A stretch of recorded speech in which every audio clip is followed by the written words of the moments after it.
ketika sistemnya dijalankan, nanti conveyor yang bawah ini kan berarti sampai ujung sana ya. Itu jalan terus saja, jalan terus ke sini. Jadi ketika prosesnya selesai, dia mengembalikan kataannya ke posisi semula. Itu ya, itu yang pertama. Kemudian Pak, nah ini posisi yang pertama ini dia bisa naik ya teman-teman ya, dari bawah ke atas. Terus ini ada piston, ada silinder pneumatik. Ada silinder pneumatik. Fungsinya ini adalah untuk mendorong si tataannya keluar. Jadi dia yang tadinya minus jadi plus. Kan sekuensinya cuma 2 ya kalau pneumatik. Kalau nggak minus ya plus. Kalau plus itu keluar, kalau minus dia masuk.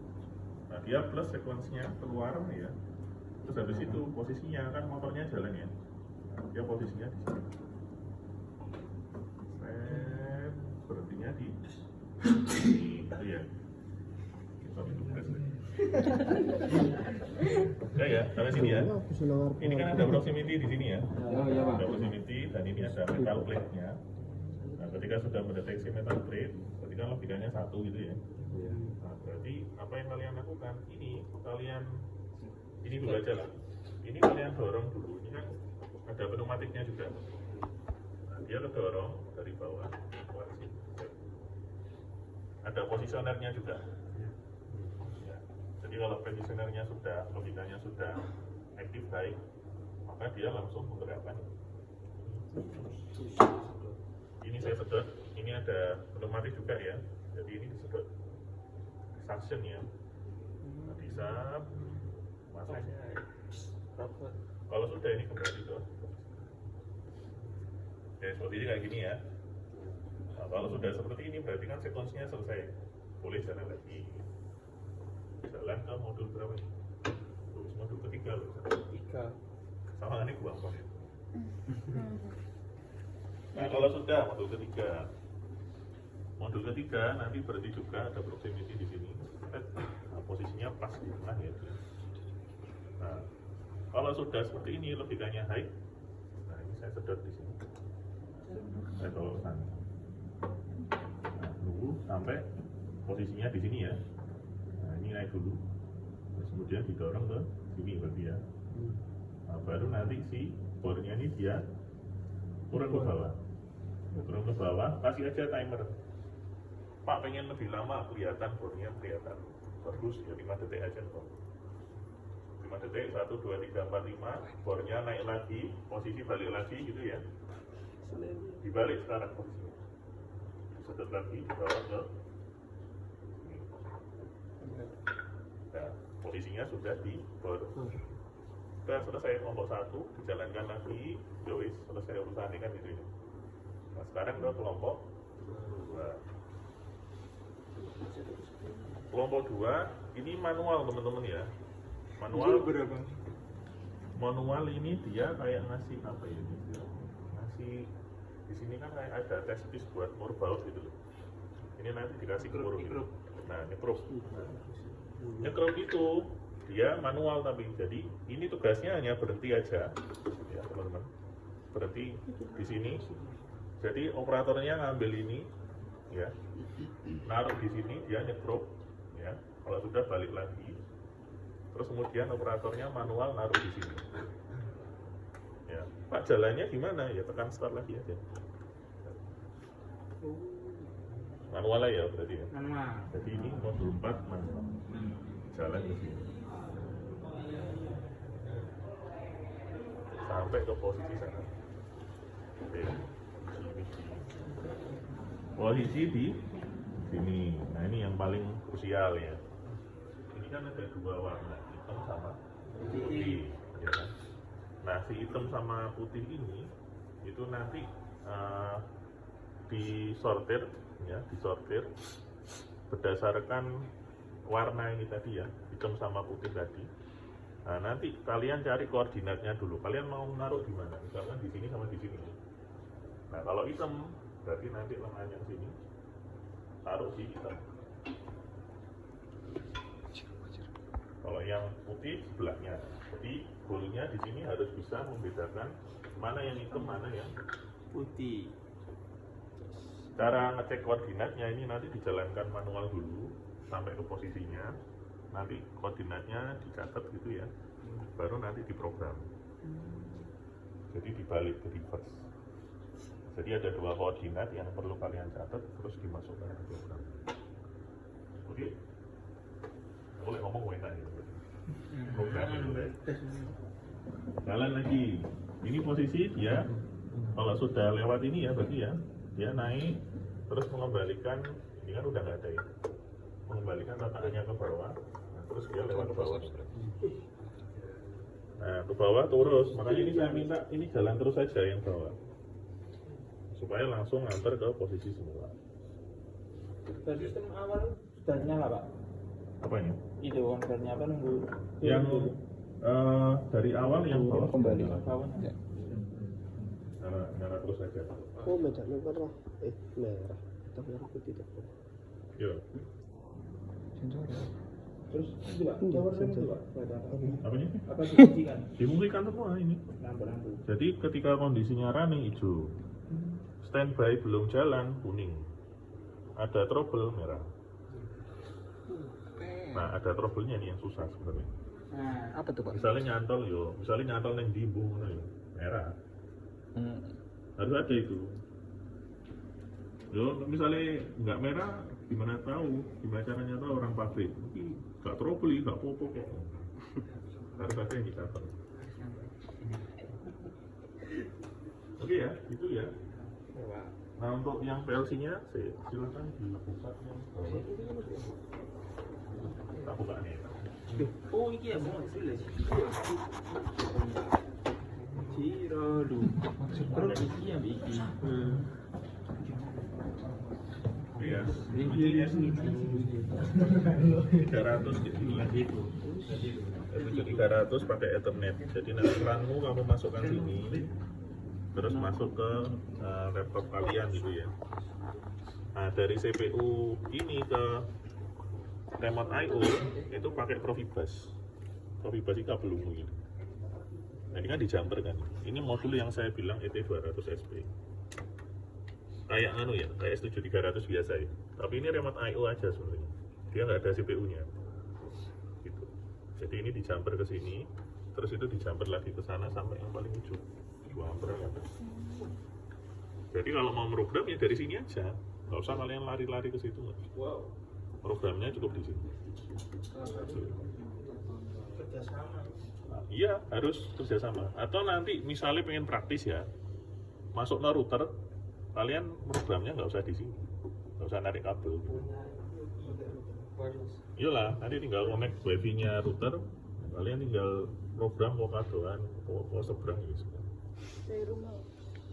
Ya iso. Kabelnya sampai kosong. Pengen sih. Loh, kabel bukan gitu. Tadi ya ininya ini Pasang router. ini jaringan ya, jaringan dengan satu PLC tapi misalnya remote I/O.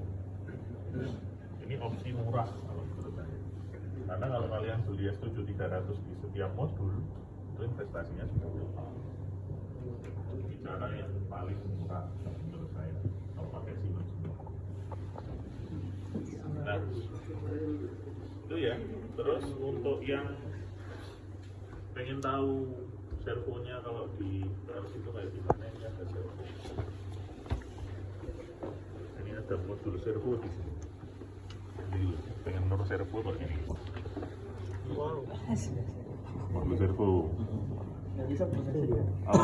Besok-besok kalian kerja di Astra, di Daihatsu, pasti banyak motor servo atau driver servo kayak gini.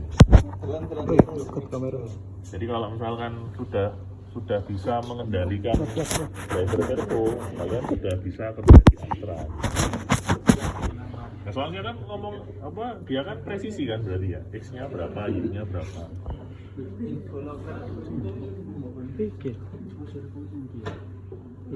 Jadi itu driver servo.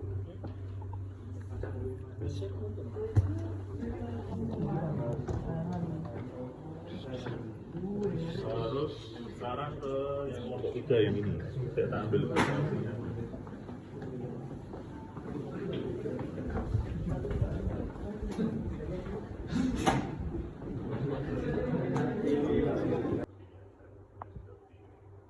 hidupkan aja. Supply-nya sama-sama 24 volt ya. Di ujung ini sama kayak AC Pak. ini AC, berarti butuh power supply. Ya, jadi nanti power supply bolehlah kalian nanti ngebuat di sebelahnya sini.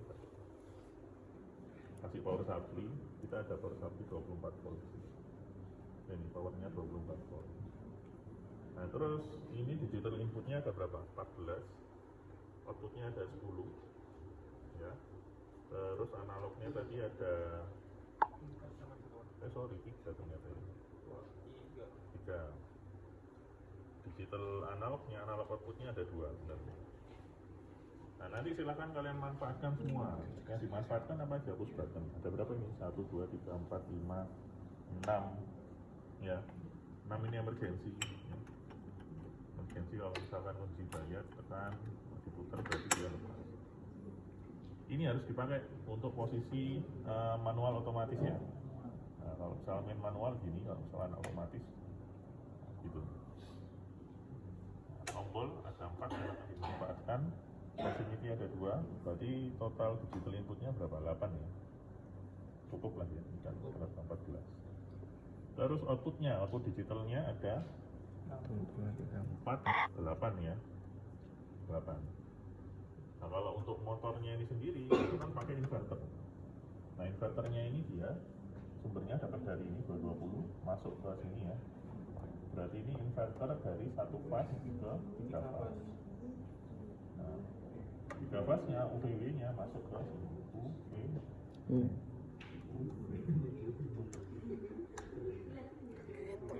Cara kendalikannya gimana? Nanti tinggal ngasih tegangan ke analog input saja. Analog input 1 sama ground. Nah, nanti diambilkan dari sini. 2 kabel masuk. Ini positif, ini. Itu ya. Nah, motornya ini sebenarnya kan berapa RPM? 1300 ini. 1300, tapi ini sebenarnya sudah ada gearbox rasionya. Kalau teman-teman pengen tahu gearbox rasio itu kayak gimana? Ini untuk memelankan RPM motor, putaran. Itu 1 banding 20, berarti 1300 bagi 20 berapa? 65an ya, 65 RPM ya. Berarti nanti polan 65 RPM. Sebenarnya dengan frekuensi maksimal dia sudah 65 RPM. Kalau kalian kecilkan lagi ya di bawahnya 65, di polan lagi.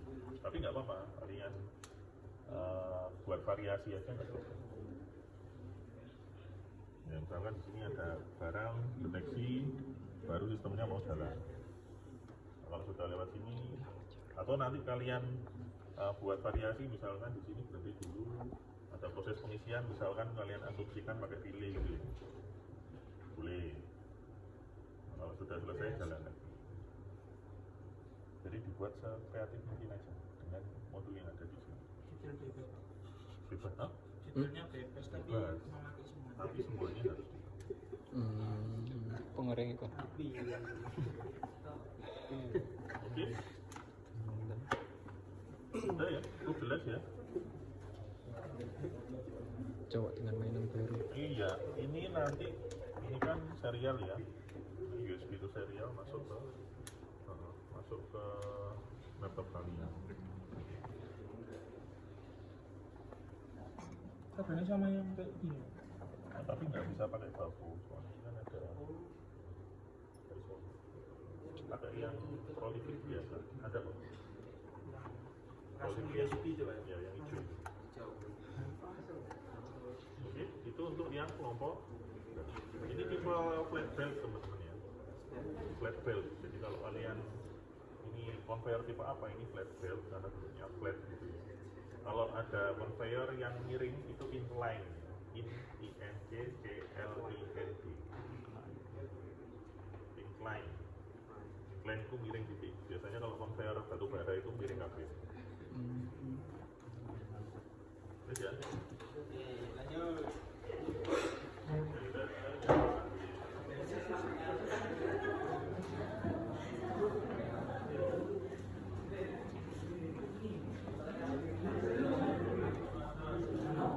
Ini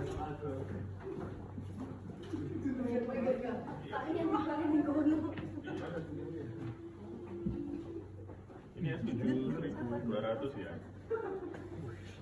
1.200 buat kewangi lagi. Cewangi pol. Sudah ada switch. Nah, switchnya nanti kalian hubungkan LAN-nya ke HMI yang saya minta untuk kalian ngoprek ya. Ada HMI Innovance, tapi saya nggak tahu software-nya, silakan kalian cari software Innovance-nya apa. Yang jelas ini komunikasinya pakai Ethernet TCP masuk ke sini. Nah, nanti kan intinya tinggal deklarasi alamatnya yang ada di sini dimasukkan ke HMI-nya gitu ya. Ini inverter sinamik ya. Inverter ini bisa untuk motor 0,75 kW. Ya. Saya kasih tips kalau mau beli inverter, kapasitasnya harus 150%.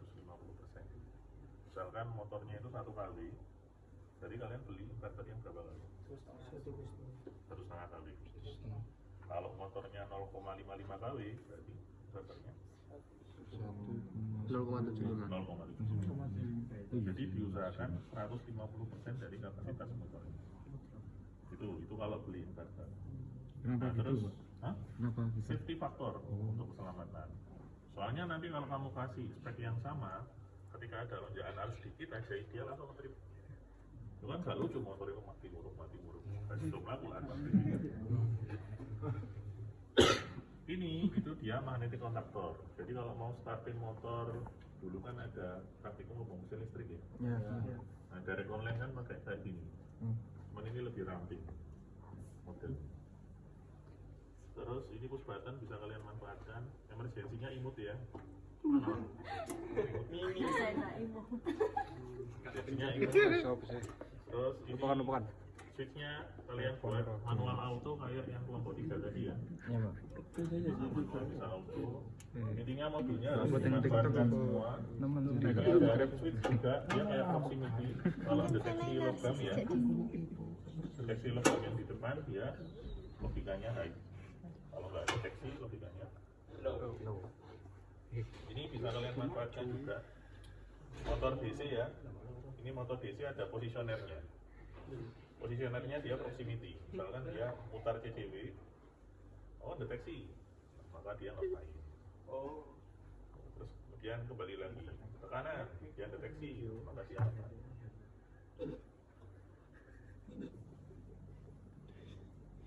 Wis, jadi ini tadi ya masuk Ethernet.